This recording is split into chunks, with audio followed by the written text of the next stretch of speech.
is missing after a night out at the other bar. It's time to start caring.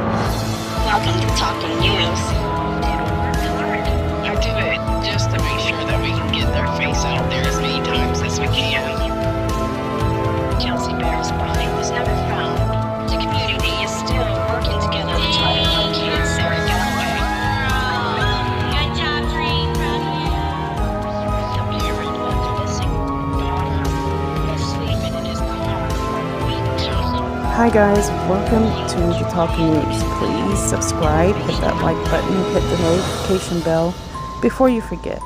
Also, feel free to drop a comment below and I'll read those. I always enjoy reading those comments you guys leave. So today I went and checked on some of the stories that I had been watching, but they were kind of going cold, and one of those stories was Chanti Bryla. So she is the woman from Chicago I did a few videos on that. Well, we didn't even have accurate information on this story, to be honest, at the beginning. Police were not really giving us any information other than she was missing. We knew that she had a lot of money go missing out of her bank. We knew that she had gone missing. We knew she had a son and that she had family members concerned.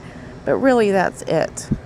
In fact, some of the information they were putting out there was completely incorrect, and we were helping spread that incorrect information. And some of that information was the person that they were suspecting that might be involved with her disappearance was her son. Turns out that was completely wrong. It was not her son. It was a friend of her son's father. So it just goes to prove the longer I do this, I find out how difficult it is to really get complete and accurate information, especially on news stories. And there are people out there that'll watch videos and news, and they are so quick to judge. And let me tell you guys something. There is some information, no matter how good of a detective you are, you cannot get that information unless you are on the team that is investigating that story. And I always say that there's going to be some inaccurate information. We do the best we can. Now, you guys know that this is her 12-year-old son here. He has been devastated that his mother has not come back home.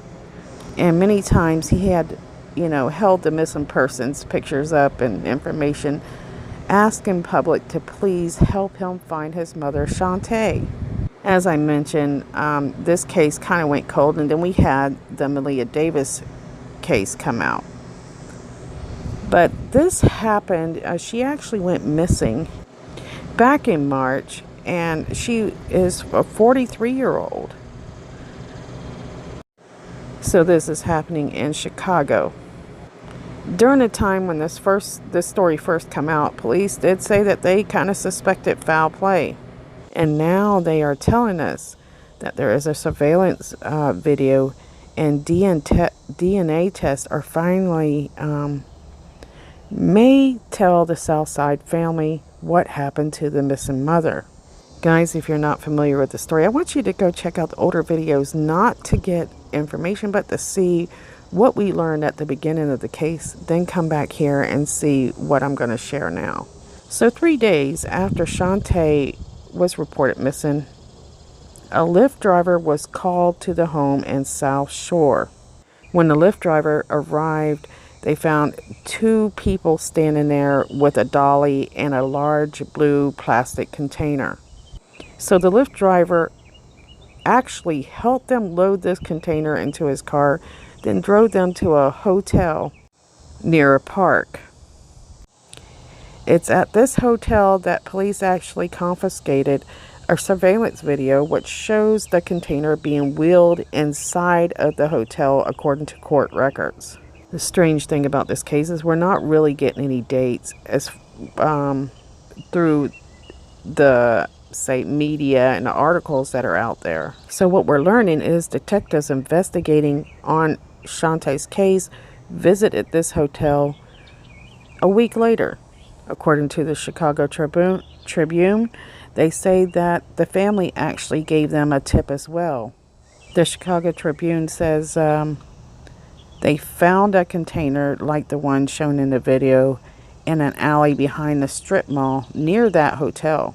So the police were able to obtain a search warrant where police seized the container with reasonable belief. So they recovered that evidence with the belief that it is linked to Chanti, who is 43 years old, her missing case. So that's what they're thinking. So at some point, the Chicago police confirmed that they suspected foul play and are looking for one of the two men in that surveillance video with the container. It looks like they're saying here that he is a parolee who attacked another woman several years ago with a pipe and hammer, then set her on fire.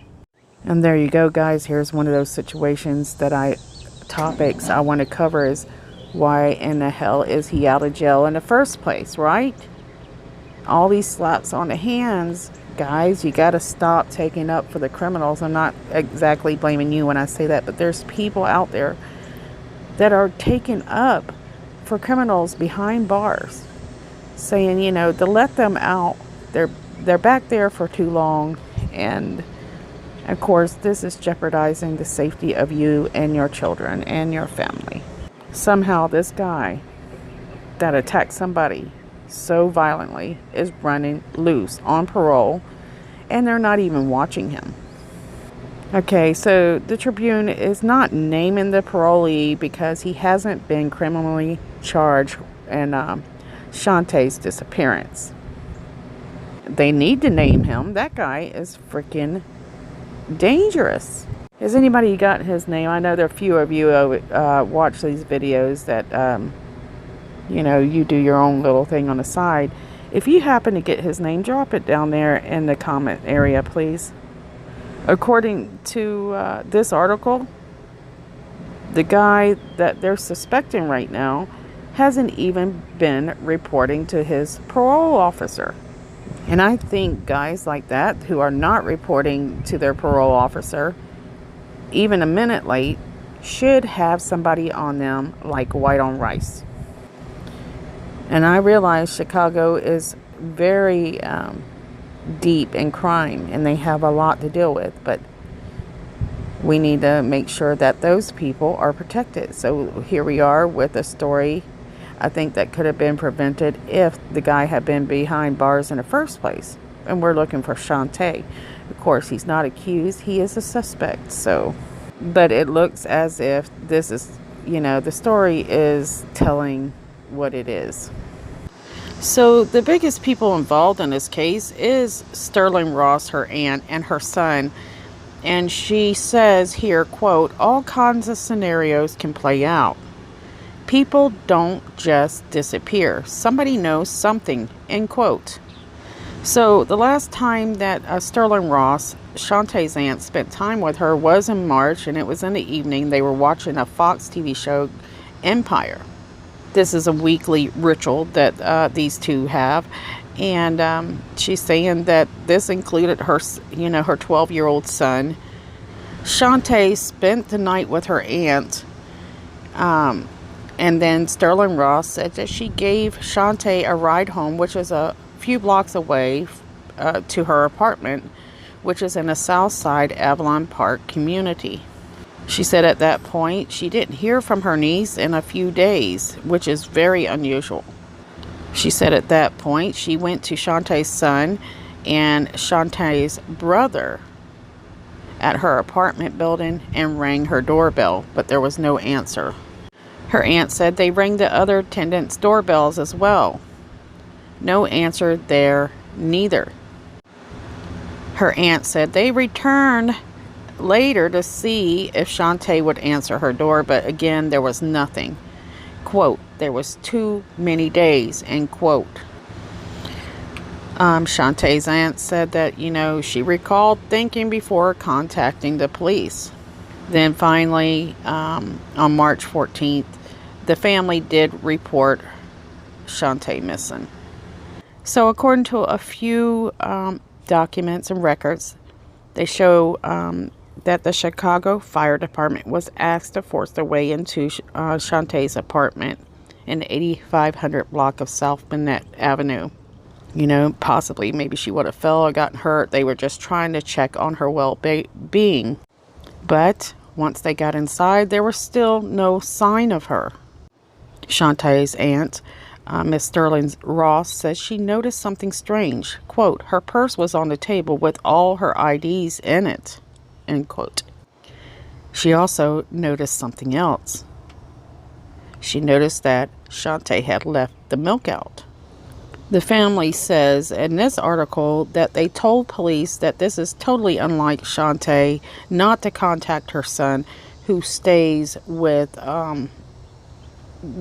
Chanti's aunt, and not return phone calls or stop using social media. There was just no sign of her existence. The family also told detectives that there was a 34-year-old parolee that had been living with her at the time of her disappearance. Now, this is all happening around income tax season, so guys. So the man had been paroled in November 2018 for aggravated battery, according to the Department of Corrections. And according to this article, the man had been convicted of hitting his girlfriend. But this was no slap, guys. This was not like a slap in the face or push or anything like that. The man was convicted of hitting his girlfriend with a pipe and hammer, pouring a substance on her and then setting her on fire, according to court records. Turns out the guy has a very long list of problems. He was also convicted in 2011 of domestic battery in his criminal record, and it says in his criminal record in the 2000s includes felony convictions for armed robbery, aggravated battery, and burglary. According to Chanti's aunt, she said that she allowed the 34-year-old to live with her after he was paroled that year. Chanti knew the man for years because he was related to the father of her son. Now, when I was covering this story before it went cold, they said that actually that he was her son. So after Chanti disappeared, her family discovered that her bank account had been depleted. So they went and gathered all the evidence, you know, where the bank transactions, everything, and gave it to police, who tracked them to the 34-year-old, which when this story first came out, we heard that they had already figured that out and had him on surveillance footage at ATMs collecting the money of Chanti from her account. So one of the transactions that police were able to trace back was Chanti's account at Walmart in West Chatham neighborhood. I hope I said that right. And that is on March 16th. Okay, so, you know, this is a few days after she went missing, and according to a search warrant, a day later, there was a transaction at Dunkin' Donuts in another in South Suburban Calumet Park. I want to make sure I don't say that wrong. And here you go. So this article says, quote, these unusual withdrawals were corroborated by video surveillance showing the 34-year-old man in possession of the missing person's debit card, end quote, according to the search warrant papers. It says that the CPD received all available video of the transactions. So on this article, we're able to get names. So Marvin Bailey, 33, can be seen on surveillance camera at several ATMs withdrawing money from Chanti's now empty bank account. He is Chanti's son's older brother. So this is what I'm telling you we're dealing with, is this inaccurate information. We really don't have any idea who this guy is. We do know that he is a parolee. He's trouble. He's dangerous. And he was living with her. So Marvin is described as a black male, 5'8", 175 pounds. He has a tattoo on his neck, and it reads Kyron. So Kyrion. So this is actually an article, one of the articles I had at the very beginning of this case. Why they are not giving out the name now or not, I don't understand that. Now, I was not able to do detailed research on this story, but I'm telling you guys that now at least they have found a container, a blue plastic container, and we do know that they're testing it for her DNA, so Chanti's DNA, so they're probably suspecting that maybe she's inside that container. Of course, we'll find out in the future when the test results come back, but this is not the outcome I was hoping for, because this family really cared about this woman very much. Seems, you know, her connections might not be that great, but her family loved her very much. Her son loved her very much, and that says something good about her. We do know that Chicago has been riddled with a lot of violence against women there. We are seeing pregnant women going missing. We're still missing coal. And if you, not too long ago, we seen that story where a baby was just ripped out of the stomach of a young Latino woman. And let me tell you guys, there's a lot of stories in Chicago. They're just hard. There's so many stories now, it's hard to get them all out there. The thing that I'm worried about is the fact that what's really increasing in this very evil world that we're facing today is people that we know that are close to us. Those are the ones hurting us. And it's a story. There is stories every single day about those scenarios. That is scary to me. That worries me the most, because when the people you love and you trust most hurt you, what do you have? You never ever see it coming. Although we can say that this guy does have a rap sheet that seems to be a mile long, a lot of people are probably saying she should have known better. I am sorry guys for the background noise. I am having to record outside, and nature is noisy today. Now, they are speaking of the surveillance camera, but I have not found that footage yet, guys. But I haven't had a chance to really look as hard as I usually do. But if I do get it, I will share it on here. Real quick, I want to share a clip that a news team is covering on this story. The family is eager for arrest, and they don't understand why they haven't arrested him yet. But I can assure you, if they have this much information, it's just a matter of making sure that they got all the evidence in order to make sure justice prevails. So be patient. Here's the clip. With Chanti Bryla's family says they are hoping there is an arrest soon.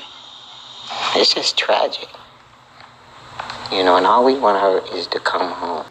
So right now, I just want to send out our love and our best wishes, hoping that you guys do find out some answers, and quickly, because I can see right now that you don't have a lot of faith in the justice system right now, and a lot of people are losing faith in the justice system, and rightfully so for some. But I believe that this investigation, what I can see on it so far, it appears that they are working pretty hard on this. They have gathered quite a bit of evidence, and what they're doing is they're waiting on the DNA evidence in order to take him down on murder charges. So guys, we're sending hugs and love. Hang in there, and we're really hoping the best for Chanti. All right guys, thank you so much for watching. And if I can get some updates on this, I will definitely update you. All right. See you later.